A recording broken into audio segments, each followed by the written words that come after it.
ಮಾಜಿ CM BS ಯಡಿಯೂರಪ್ಪನವರಿಗೆ big shock ಎದುರಾಗಿದೆ. POCSO ಪ್ರಕರಣದಲ್ಲಿ ಬಿಎಸ್ ಯಡಿಯೂರಪ್ಪನವರಿಗೆ ಶಾಕ್.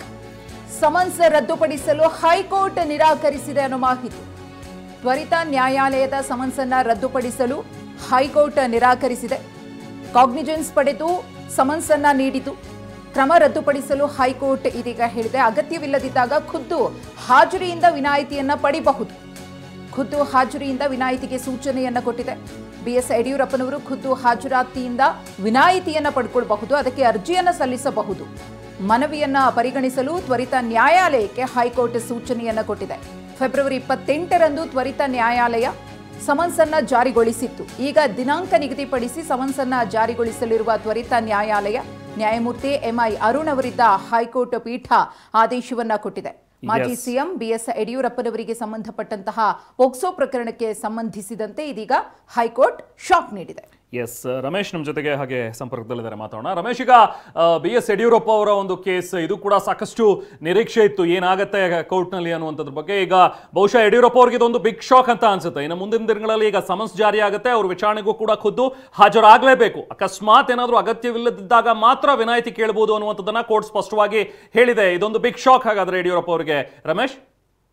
ಖಂಡಿತ ರಾಮನ್, ಯಾಕೆಂದ್ರೆ ಇದು ಕಳೆದ 1.5 ವರ್ಷಗಳಿಂದ ಅಲ್ಲಿ ಕೋರ್ಟ್ನಲ್ಲಿ ನಡೀತಾ ಇತ್ತು. ಕೋರ್ಟ್ ಕೂಡ ಅಂದರೆ ಚಾರ್ಜ್ ಶೀಟ್ ಸಲ್ಲಿಕೆ ಆಗಿತ್ತು. ಪೋಕ್ಸೋ ಕೇಸ್ನಲ್ಲಿ ಯಡಿಯೂರಪ್ಪ ಕೂಡ ಆರೋಪಿಯಾಗಿದ್ದಾರೆ. ಇತರೆ 3 ಅಂದರೆ ಅದಕ್ಕೆ ಸಹಕಾರ ಕೊಟ್ಟರು ಮತ್ತು ಅದನ್ನ ಸಾಕ್ಷ್ಯಾಧಾರನ ನಾಶ ಮಾಡಿದ್ರು ಅನ್ನೋಂಥ ಆರೋಪದಡಿ ಇತರೆ 3 ಜನಕ್ಕೂ ಕೂಡ ಸಮನ್ಸ್ ಜಾರಿಯಾಗಿತ್ತು.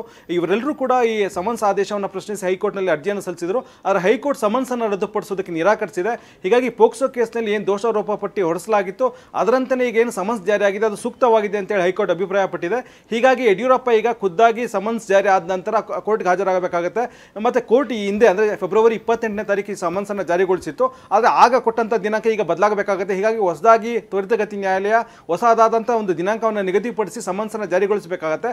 ಅಂಥ ಸಂದರ್ಭದಲ್ಲಿ ಯಡಿಯೂರಪ್ಪ ಅವರು ಖುದ್ದಾಗಿ ಹಾಜರಾಗಬೇಕಾಗುತ್ತೆ. ಜೊತೆಗೆ ಯಾವ್ಯಾವ ಅಗತ್ಯ ಇರುತ್ತೋ ಅವಾಗ ಹಾಜರಾಗಬೇಕಾಗುತ್ತೆ. ಯಾವಾಗ ಅವಶ್ಯಕತೆ ಇರೋದಿಲ್ವೋ ಆಗ ಖುದ್ದು ಹಾಜರಿ ಆಗಿ ಅಂತೇಳಿ ಇನ್ಸಿಸ್ಟ್ ಮಾಡಬೇಡಿ ಅಂತೇಳಿ ಟ್ರಯಲ್ ಕೋರ್ಟ್ಗೆ ಹೈಕೋರ್ಟ್ ಸೂಚನೆಯನ್ನು ಕೊಟ್ಟಿದೆ. ಹೀಗಾಗಿ ಪ್ರತಿ ಬಾರಿಯೂ ಅವರು ವಿಚಾರಣೆಗೆ ಹಾಜರಾಗಬೇಕಾಗಿಲ್ಲ. ಆದರೆ ಯಾವಾಗ ಅತ್ಯಗತ್ಯ ಆಗಿರುತ್ತೋ ಅಂಥ ಸಂದರ್ಭದಲ್ಲಿ ಅವರು ವಿಚಾರಣೆಗೆ ಹಾಜರಾಗಬೇಕಾಗುತ್ತೆ ಮತ್ತು ಟ್ರಯಲ್ ಕೂಡ ಶುರು ಆಗುತ್ತೆ. ಹೀಗಾಗಿ ಯಡಿಯೂರಪ್ಪ ಈಗ ಪೋಕ್ಸೋ ಕೇಸ್ನಲ್ಲಿ ಬಹಳ ದೊಡ್ಡ ಸಂಕಷ್ಟಕ್ಕೆ ಸಿಲುಕಿದ್ದಾರೆ ಅಂತ ಹೇಳ್ಬೋದು. ಹೀಗಾಗಿ ಟ್ರಯಲ್ ಇನ್ನೇನು ಕೆಲವೇ ದಿನಗಳಲ್ಲಿ ಶುರು ಆಗುತ್ತೆ ಮತ್ತು ತ್ವರಿತಗತಿ ನ್ಯಾಯಾಲಯ ಆಗಿರೋದ್ರಿಂದ ಬೇಗ ತೀರ್ಮಾನ ಬರುವಂಥ ಸಾಧ್ಯತೆಗಳು ಕೂಡ ಹೆಚ್ಚಾಗಿರುತ್ತೆ. Yes, thank you Ramesh.